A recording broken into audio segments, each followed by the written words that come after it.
Porn addiction isn't just about sneaking a peek. It's a full-blown spiral that can wreak havoc on someone's life. It sneaks in as a harmless habit but can grow into something that steals joy, confidence, and even job stability, thanks to mysterious abstinences and missed deadlines. Plus, it pushes people into isolation, wrapped in shame and embarrassment over their little secret. NoFap is the movement that's like a motivational coach shouting, "Take back control." They're all about ditching the porn and hitting the brakes on compulsive behavior, with promises of boosted focus, better mental clarity, and kicking porn dependency to the curb. The idea? Regain power over your life by rewiring your relationship with sexuality. Whether you think it's revolutionary or just another online trend, one thing's clear: NoFap is sparking a much-needed conversation about breaking free from unhealthy habits. NoFap is like that online squad everyone's heard of, ditching porn, cutting down on chronic or porn-driven masturbation, and reclaiming control of your life. It's a mix of forums, support groups, and advice-packed resources for anyone ready to kick those habits. The name FAP is slang for masturbation, so NoFap is literally the opposite. Members, aka NoFappers, take on the NoFap challenge, pledging to abstain from porn and porn-fueled activities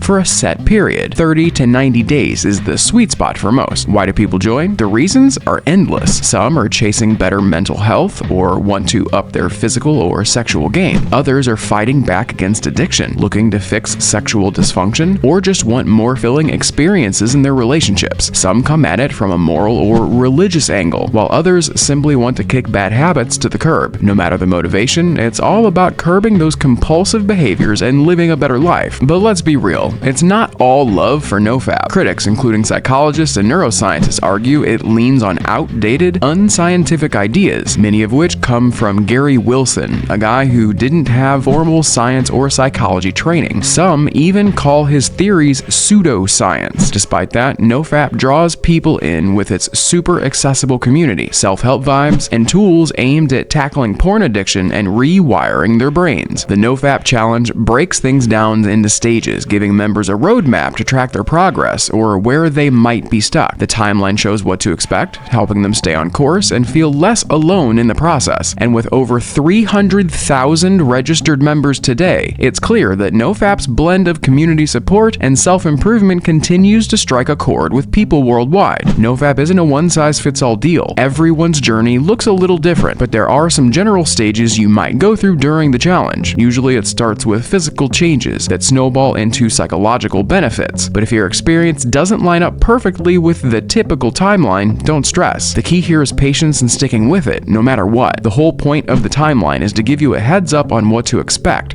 from how long each stage might last to the kinds of ups and downs you'll face. And heads up, it's not going to be a walk in the park. You're going to feel those strong pulls to fall back into old habits like watching porn or masturbating. But if you can dig deep, flex that willpower, and push through, the payoff is worth it. NoFap.com takes the bold stance that cutting out masturbation altogether is the secret sauce to breaking free from compulsive sexual behaviors or even porn and sex addictions. Their logic: ditching masturbation supposedly helps people shift their focus back to their relationship, align with their moral or religious beliefs, cut down on porn use, sharpen their concentration, and make room for other hobbies. Some fans of this idea even claim it can ease depression or boost overall health. For people who feel weighed down by guilt or who think they're spending way too much time on this habit, cutting back might feel like a fresh start. It could free up time for more productive or fulfilling activities, which in turn might make them feel healthier or happier. But science doesn't really back this up. In fact, there's no solid evidence to suggest masturbation is harmful. A 2015 study did find some hints of a link between frequent masturbation and poorer mental health, but it also highlighted other research that points to masturbation as a mood booster and totally healthy behavior. While cultural or religious beliefs might leave some people feeling guilty about it, guilt isn't the same as harm. Masturbation is a super common and normal thing that only becomes a problem if it starts messing with your job, social life, or daily grind. Now, one of NoFap's biggest claims is that sex and porn addiction are way more common than people think, but not everyone agrees. For instance,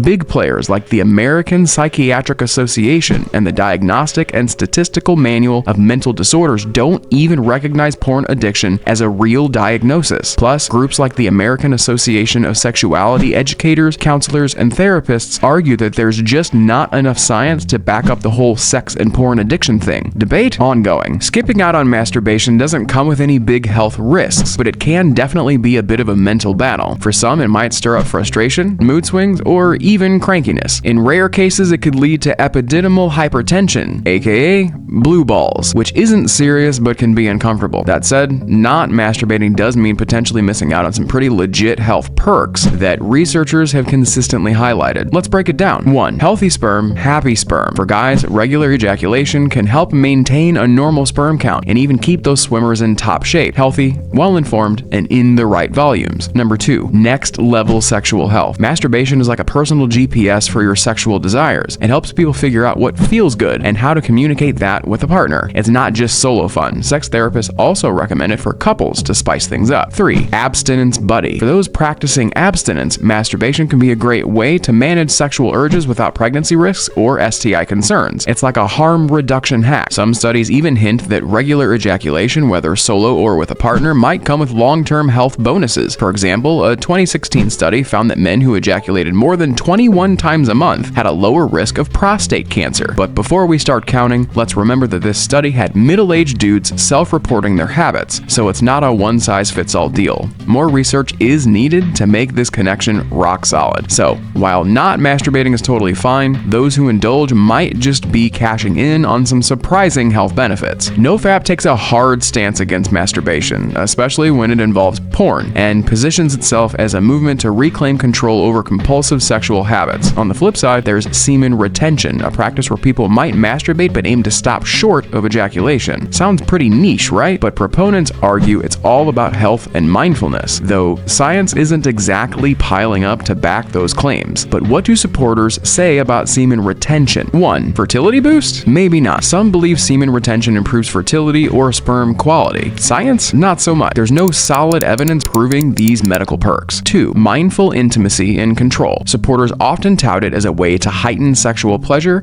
and achieve greater orgasm control. It's more about mental mastery than physical health. 3. Learning the art of multiple orgasm. Advocates also explore the possibility of orgasming without ejaculation, claiming it's a route to multiple orgasm. While research does suggest this is possible, masturbation is totally normal and even comes with some cool health benefits. It's just another part of a healthy sex life for many people. But if you feel like it's taking over your day-to-day routine, it's okay to think about cutting back. No judgment, you're just doing what feels right for you. Communities like NoFap are out there if you're looking for support. But remember, there's no medical or moral need to stop unless it's something you personally want. At the end of the day, it's your call, and it's all about what aligns with your values and lifestyle. Got thoughts on this? Share your perspective in the comments. And don't forget to like and subscribe for more open and real discussions.